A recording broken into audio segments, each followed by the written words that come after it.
Okay, so just as a reminder, when you are including text evidence in your essay, you have to weave your evidence together. So you want to have a sentence that has both an indirect quote and a direct quote. Remember in class, we talked about the three different ways that you can do this. You can have a sentence that starts with an indirect quote, and then it has a direct quote in the middle, and then it ends with the indirect quote. Or you can start with the indirect quote and then end with a direct quote. This might involve having the indirect quote end with either a comma or a colon. Or you could, a little bit harder, start with a direct quote and then end with the indirect quote. So in class, we looked at an example sentence talking about Julian's mom photoshopping Augie, and we revised it so that it used the first sentence structure, the indirect quote, then the direct quote, and then the indirect quote. So I actually took portions of the quote and portions of the indirect quote sentence and I deleted them and combined them together.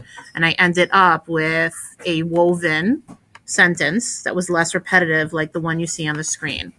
Please try to mimic that in your own draft. Look at ways that you can combine your evidence together to have more fluid writing.